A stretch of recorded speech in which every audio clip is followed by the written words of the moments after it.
Everyone, कैसे हो आप लोग। मेरा नाम सत्यम कुमार और आज हम पढ़ने वाले हैं डेरिवेशन ऑफ मिरर फार्मूला। मतलब जो मिरर फार्मूला क्या है, 1/f = 1/v + 1/u, उसको हम कैसे ड्राइव करेंगे ये पढ़ना है। एक्चुअली ये जो पार्ट है ना, ये 12th का है, रे ऑप्टिक्स का है, तो हम लोग इसमें भी पढ़ लेंगे। ठीक है, एकदम कंप्लीट कर लेंगे, क्योंकि भैया आज की डेट में तो एडवांस पढ़ाई है ही, तो थोड़े मोड़े 10th के लेके चलेंगे तो होगा नहीं। ठीक है, तो आज हम पढ़ेंगे डेरिवेशन ऑफ मिरर फार्मूला। और मेरे ख्याल से अगर आपको ट्रिग्नोमेट्री आता है, थोड़ा बहुत ट्रिग्नोमेट्री आता है, तो एकदम समझ में आएगा, एकदम भन्नाट तरीके से समझ में आएगा। ठीक है, तो रेडी हो जाओ और लिखोगे मिरर फार्मूला क्या होता है और उसका हम लोग करेंगे डेरिवेशन। तो कॉपी पेन निकाल के रेडी हो जाओ, नोट्स बनाना स्टार्ट कर दो। और जो लोग नोट्स नहीं बना रहे, फटाफट डिस्क्रिप्शन बॉक्स में जाओगे, लेक्चर होने के बाद, खत्म होने के बाद, एकदम पूरा लेक्चर जो है वो पूरा हम करते हैं, एकदम तभी समझ में आएगा। बीच में स्किप करके निकलोगे तो कुछ नहीं समझ आएगा, आपका टाइम लॉस होगा। ठीक है, तो डिस्क्रिप्शन बॉक्स में जाओगे, वहाँ पे मिलेगा आपको किडजी फिजिक्स का व्हाट्सएप नंबर, मेरा कॉन्टैक्ट नंबर, और उसके नीचे इस चैप्टर का जितना भी लेक्चर है, लेक्चर 9, 8, 9, 10th लेक्चर मिलेंगे। ये आपका 11th लेक्चर है, तो इसके पहले जो 10th लेक्चर है वो भी मिल जाएंगे। अगर आप उसको पढ़ लेते हो तो एकदम बर्नाट तरीके से लाइट आपका एकदम क्लियर हो जाएगा। ठीक है, एकदम क्लियर हो जाएगा, इसमें कोई डाउट नहीं। तो कॉपी पेन निकाल के एकदम रेडी हो जाओ, 1 2 3 4 रेडी हो जाओ। देखो मिरर फार्मूला जो होता है, साइड में मैं लिखूँ 1/f = 1/v + 1/u, यही होता है मिरर फार्मूला। दिखाई दे रहा है क्या पूरा? बिल्कुल। अब देखो मिरर फार्मूला हम लोग को करना है प्रूफ, तो आते हैं, एक फिगर बनाते एकदम नॉट वीआईटी। ये रहा मेरा कॉनकेव मिरर, ये है मेरा कॉनकेव मिरर, खूबसूरत सा। ठीक है, और शायद लाइन हो गया टेढ़ा, चलो उससे कोई मतलब, उससे कोई मतलब दिखाई दे रहा है क्या इधर भी? हाँ चलो कोई।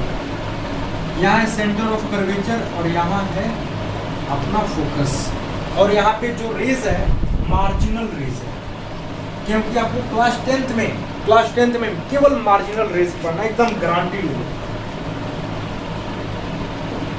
मार्जिनल रेज पढ़ना, मार्जिनल रेज पे।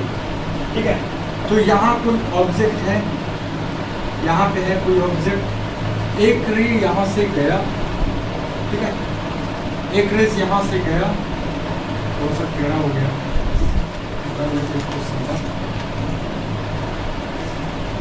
सेंटर ऑफ कर्वेचर यहाँ, एक रेज गया, किसको कट करेगा? फोकस को।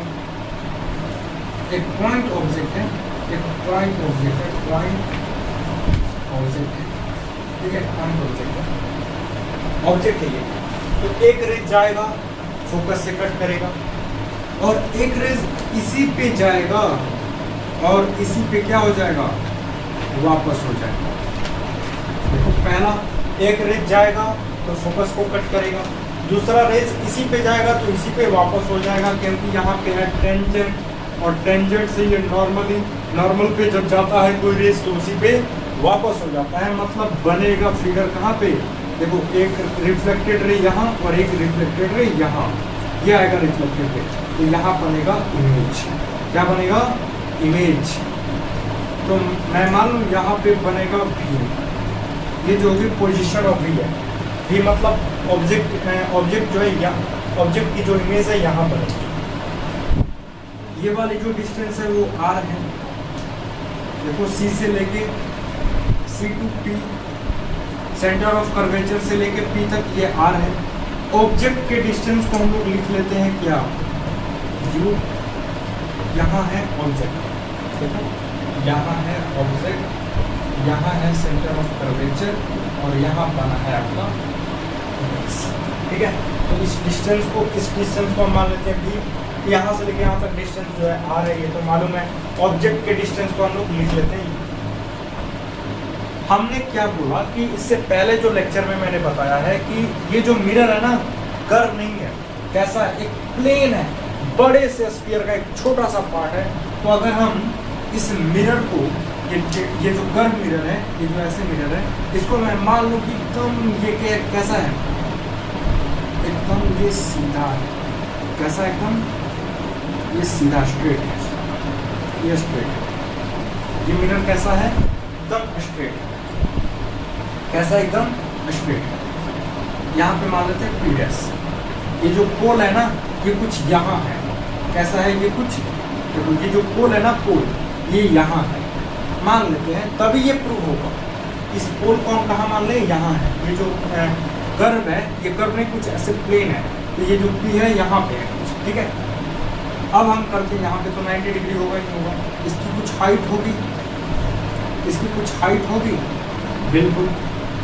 चल, एक रेज अगर सी से जाएगा, एक रेज अगर सी से जाएगा तो इसी पे हो जाएगा वापस, इसी पे हो जाएगा वापस। कहने का मतलब है, एक हम मान लेते हैं, एक यहाँ से एक ड्रॉइंग कर लेते हैं, ऐसे एक ड्रॉइंग हम लोग कर लेते हैं, ठीक है। तो जो एंगल यहाँ होगा थीटा, वही एंगल यहाँ होगा थीटा, ठीक है। यहाँ मान लेते हैं हम लोग अल्फा, यहाँ मान लेते हैं एंगल बीटा, और यहाँ मान लेते हैं एंगल, यहाँ बीटा और यहाँ गामा। देखो, इस एंगल को हम लोग मान लेते हैं अल्फा, इस एंगल को मान लेते हैं हम लोग बीटा, और इस एंगल को मान लेते हैं हम लोग गामा। ये तो पढ़े हो ना कि सी से जाएगा तो उसी पे वापस हो जाएगा, ये नॉर्मल का काम करेगा, और जो एंगल जितना है उतना ही एंगल ये होगा, angle i equal to angle r, जितना थीटा ये होगा उतना ही थीटा ये भी होगा, ठीक। अब हम बात करते हैं, ये देखो यहाँ पे कुछ एक ट्रायंगल दिखाई दे रहा है, राइट एंगल ट्रायंगल, ये तो बड़ा वाला राइट एंगल ट्रायंगल, इसका नाम कर देते हैं एम। देखो ओ पी डैश एम, एक राइट एंगल ट्रायंगल दिखाई दे रहा है। तो यहाँ से हम tan की वैल्यू निकाल लेते हैं, tan अल्फा की वैल्यू। यहाँ पे देखो, ये देखो बेस परपेंडिकुलर और ये हाइपोटेनस। तो मेरे पास बेस तो है, बेस है u और परपेंडिकुलर कितना है, h है, यानी tan निकल सकता है, tan alpha equal to h by minus u, h by minus u, क्योंकि ऑब्जेक्ट कहाँ है, ऑब्जेक्ट ओरिजिन से माइनस एक्स एक्सिस पे है, यानी कि h equal tan alpha equal to h by minus u, यानी इसको लिख सकते हैं माइनस h बटे यू। चलो ठीक है। अब बात करते हैं tan बीटा की। देखो tan बीटा की बात करते हैं, तो रेडियस और ये परपेंडिकुलर, देखो ये एक ट्रायंगल है, दिखाई दे रहा है, राइट एंगल ट्रायंगल। तो ये रहा रेडियस और ये रहा हाइट, यानी कि रेडियस यानी h बटे r, perpendicular by base, h बटे माइनस आर, क्योंकि फोकल लेंथ जो है, सेंटर ऑफ कर्वेचर जो है कहाँ है, माइनस एक्स एक्सिस पे, तो ये हो जाएगा माइनस h बटे आर। अब बात करते हैं tan गामा की। tan गामा की, तो देखो tan गामा यहाँ है, V और H, देखो V और H, यानी कि परपेंडिकुलर बाई बेस। परपेंडिकुलर क्या है, H बटे ऑब्जेक्ट, इमेज कहाँ बन रहा है, यहाँ पे, यानी कि ओरिजिन से माइनस एक्स पे, यानी कि माइनस बी, ये हो जाएगा माइनस h बटे, ठीक है। इतना मेरे ख्याल से समझ में आ गया होगा, इतना आ गया होगा। tan अल्फा कुछ नहीं करना है, एक ऑब्जेक्ट को रखना है सी के पीछे, तो एक रे जाएगा, फोकस को कट करेगा। यहाँ तक तो मेरे ख्याल से समझ में आ गया होगा। tan अल्फा की वैल्यू, tan बीटा की वैल्यू, tan बीटा यहाँ से देखो, यहाँ पे है तो r बटे h बटे आर, tan गामा यहाँ से देखो h बटे, दो रिफ्लेक्टेड रेज जहाँ मीट करती है वहीं पे रेज बनता है, यहाँ पे बनेगा रेज, यहाँ बनेगा रेज, ठीक है। अब हम बात करते हैं, ये जो अल्फा बीटा गामा जो एंगल है, अल्फा बीटा गामा, ये रेज जो है मार्जिनल रेज है। कैसा है रेज, मार्जिनल रेज है, मतलब प्रिंसिपल एक्सिस के बहुत पास है, प्रिंसिपल एक्सिस के बहुत पास है, ठीक है। हाँ प्रिंसिपल एक्सिस के बहुत पास पास है। अगर मैं कहूँ कि ये जो लाइन है यहाँ पे है, ये जो लाइन है, ये जो लाइन गई हुई है, मैं कहूँ यहाँ पे है, तो थीटा इसी के अंदर बनेगा, बीटा इसी के, गामा इसी के अंदर बनेगा। मैं बोलूँ कि ये जो लाइन गई हुई है एक्चुअली यहाँ है, ये जो लाइन गई हुई है रे एक्चुअली यहाँ है, मार्जिनल रेस है, तो बहुत कम हो जाएगा theta, alpha beta gamma, angle बहुत कम हो जाएगा। यानी ये डायरेक्ट हो जाएगा alpha equal to minus H बटे यू और beta equal to minus H बटे आर और gamma equal to minus H बटे डी। वैन तभी हो सकता है, तभी हो सकता है जब इफ थीटा विल बी, ये थीटा मत लिखो, यहाँ पे लिखो due to small aperture, due to small aperture, small aperture की वजह से, स्मॉल अपर्चर की वजह से थीटा की जो वैल्यू है बहुत लेस हो गई है, मतलब लगभग ना के बराबर। ठीक है, तो alpha equal to minus H बटे टैन, ये सब खत्म हो गया। Alpha equal to minus H बटे, देखो यहाँ पे जंक्शन है, यहाँ पे जो है ना जंक्शन है ड्यू टू स्मॉल अपर्चर। ये जो मैं क्या बोला, एक बड़े से स्फीयर का छोटू सा पार्ट है, तो ये एक छोटा सा मिरर है और मैंने इसको अपने सॉल्यूशन को इसको बड़ा कर दिया। ठीक है, तो अल्फा इक्वल टू हो जाएगा, टैन तो खत्म हो गया, alpha equal to minus H बटे U, beta equal to minus H बटे आर और gamma equal to minus H बटे बी। तभी पॉसिबल है ड्यू टू स्मॉल अपर्चर। और ये फार्मूला मैंने बताया था कि ड्यू टू स्मॉल अपर्चर के लिए है, मार्जिनल रेस के लिए है। ठीक है, अब देखो यहाँ पे हमको एक ट्रायंगल दिखाई दे रहा है, ये तो समझ में आ गया ये क्या होगा। देखो एक ट्रायंगल आप लोगों को दिखाई दे रहा है, ये यहाँ से यहाँ, मैं फिगर यहाँ से बना देता हूँ, शायद अब देखो अल्फा बीटा,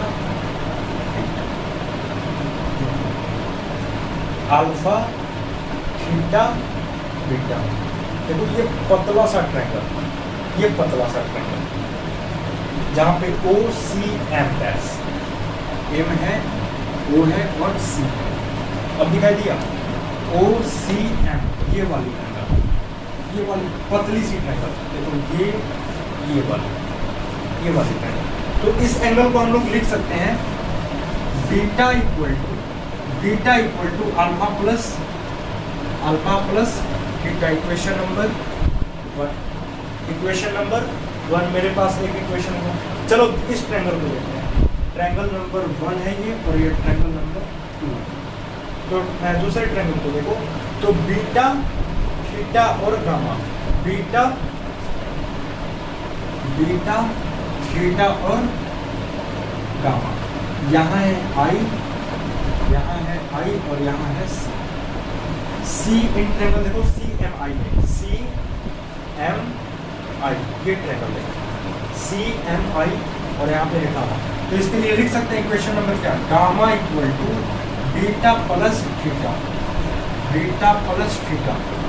एक्सटीरियर, ये जो एंगल है ना, ये जो एंगल सम होता है दो इंटीरियर एंगल। ठीक है, तो ये इक्वेशन नंबर 2। अब कर दो जोड़ घटाओ, इस दोनों इक्वेशन को जोड़ घटाओ कर दो, तो हमको थीटा को नेगलेक्ट करना। देखो दोनों में थीटा सेम है, तो मैं यहाँ पे माइनस ले लूँ, यहाँ पे भी माइनस और यहाँ पे भी माइनस, यानी थीटा हो जाएगा कट। थीटा क्या हो जाएगा, एक्चुअली अच्छे से लिख देते हैं, एक्चुअली दो इक्वेशन था मेरे पास, beta equal to alpha plus theta equation number 1 और gamma equal to beta plus theta equation number 2। From equation 1 and 2 से, दोनों इक्वेशन से beta equal to alpha plus theta और gamma equal to beta plus theta. हमको करना है theta को neglect, दोनों में थीटा सेम है, मतलब माइनस कर देंगे तो खत्म हो जाएगा, माइनस माइनस, नीचे में भी सबकी जगह माइनस लगाना है, तो ये तो खत्म हो गया। ठीक, ये हो जाएगा अल्फा माइनस बीटा और बीटा माइनस गामा। देखो बीटा पॉजिटिव में है माइनस गामा और अल्फा माइनस बीटा। अच्छा यहाँ देखोगे तो बीटा जो है पॉजिटिव में, ये बीटा निगेटिव में, इधर आएगा तो बीटा हो जाएगा ये भी प्लस में और हो जाएगा अल्फा प्लस गामा। देखो बीटा ये टर्म इधर आएगा तो बीटा प्लस बीटा 2 बीटा और अल्फा पॉजिटिव में ये जाएगा उधर गामा हो जाएगा, यानी ये हो जाएगा 2 beta equal to alpha plus gamma हो जाएगा, इतना हो जाएगा। अब कर लो 2 बीटा, बीटा की जगह ये वैल्यू रख लो माइनस एच बटे आर, माइनस एच बटे आर इक्वल टू अल्फा की जगह वैल्यू रख लो माइनस एच बटे यू प्लस गामा की जगह वैल्यू रख लो माइनस एच बटे वी, माइनस एच बटे वी। देखो माइनस एच यानी दोनों तरफ माइनस एच, मैं यहाँ माइनस एच को बाहर ले लूँ हो जाएगा 2 बटे आर, माइनस एच को मैं बाहर ले लूँ तो हो जाएगा 2 बाई आर इक्वल टू, मैं इधर माइनस एच को कॉमन ले लूँ तो हो जाएगा 1 by u plus 1 by you. दिखाई दे रहा है क्या पूरा? हाँ दिखाई दे रहा है। देखो माइनस एच तो इधर का हो गया, देखो माइनस 2h में h को मैंने बाहर लिया, मल्टीप्लाई करोगे वही होगा, माइनस एच को मैंने यहाँ कॉमन ले लिया, देखो माइनस एच इसमें भी है माइनस एच, यानी 1 by u plus 1 by b, minus h क्या हो जाएगा, बढ़ जाएगा, बचेगा क्या मेरे पास 2 बटे r equal to 1 by u plus 1 by बचेगा। देखो 2 बटे r equal to 1 by u plus 1 by u. अब मैं कर दूं दोनों ऊपर नीचे 2 से डिवाइड, यानी 2 बटे 2 इक्वल टू आर बटे 2। कोई दिक्कत क्योंकि 2 से 2 मर जाएगा, वही बचेगा 2 बटे आर। देखो मैंने ऊपर में भी 2 से डिवाइड किया तो नीचे में भी 2 से डिवाइड किया, इधर नहीं करना क्योंकि मेरे को ये फिक्स हो गया, मेरे को ये चाहिए। तो देखो 2 से 2 मर जाएगा एक बार में, और r बाई 2 इक्वल टू होता है f equal to r by 2 होता है, f equal to r by 2 होता है, ठीक है। तो यहाँ पे लिख देंगे 1 बाई r बाई 2 के जगह पे f equal to 1 by u plus 1 by 2। हो गया ये प्रूफ, हो गया ये प्रूफ। फटाफट लिख लो, फटाफट नोट कर लो, फटाफट नोट कर लो। 1 by f equal to 1 by u plus 1 by b. फिर से मैं बता देता हूँ, कोई ऑब्जेक्ट है सी के पीछे रखा हुआ है, तो मतलब यहाँ तक तो समझ में आया हो। ये यहाँ पे tan alpha, tan beta, tan gamma निकाल दिए। अब मैं बोल रहा हूँ कि ये जो मिरर है ना स्मॉल एपर्चर का है, बहुत छोटा एपर्चर का है, बहुत छोटा एपर्चर। कहने का मतलब है कि ये जो है ना, ये जो है बहुत छोटा एपर्चर है, लगभग प्लेन है। तो लगभग प्लेन है तो मार्जिनल रेज भी छोटा, यहाँ पे मार्जिनल रेज होगी। देखो ये क्योंकि ये जो है मिरर बहुत छोटा है, मार्जिनल रेज होगी, और मार्जिनल रेज होगा तो थीटा अप्रॉक्स 0 के बराबर हो जाएगा, थीटा अप्रॉक्स 0 के बराबर हो जाएगा। मतलब tan का काम खत्म, tan ये काम खत्म, alpha equal to minus H बटे U, beta equal to minus H बटे आर, गामा इक्वल टू, आप लोग लिख लो due to a small aperture, due to a small aperture, ठीक है। अब हम देखते हैं इन ट्रायंगल में, इन ट्रायंगल में देखेंगे तो बीटा इक्वल टू होगा अल्फा प्लस थीटा। देखो इस ट्रायंगल में देखोगे तो बाहरी वाला angle equal to sum of अंदर वाला एंगल। अब इसके लिए देखोगे बाहरी वाला angle equal to sum of अंदर वाला एंगल, और दोनों को इक्वेट कर दोगे तो थीटा थीटा मर जाएगा, बचेगा। देखो माइनस हो गया तो इधर भी माइनस, इधर भी माइनस, यानी कि beta minus gamma equal to alpha minus beta. अब देखो बीटा जो है इधर वाला इधर आएगा तो माइनस में इधर आएगा तो प्लस में हो जाएगा, beta plus beta equal to alpha, ये जाएगा उधर प्लस गामा। अब कर लोगे वहाँ से, और ये जो है ना वैल्यू इसमें डाल दोगे, ये जो वैल्यू मैंने निकाला अल्फा बीटा गामा, इसको यहाँ पे डाल दोगे। अब कर दोगे इक्वल, आएगा 1 by f equal to 1 by b plus 1 by u. ये पता चल गया कि स्मॉल एपर्चर के लिए ये फार्मूला है, मार्जिनल रेस के लिए है, और थीटा लगभग क्या है, 0 है। और जो हम लोग पूरा कर्व बनाते हैं ऐसा पार्ट नहीं है। समझ में आया? हम जो लेते थे मिरर ऐसा एकदम कर्व वैसा नहीं है, एकदम स्मॉल एपर्चर का एक बड़े से स्फीयर का छोटू सा पार्ट। मेरे ख्याल से एकदम फील आ गया होगा। ठीक है, तो फटाफट नोट कर लो।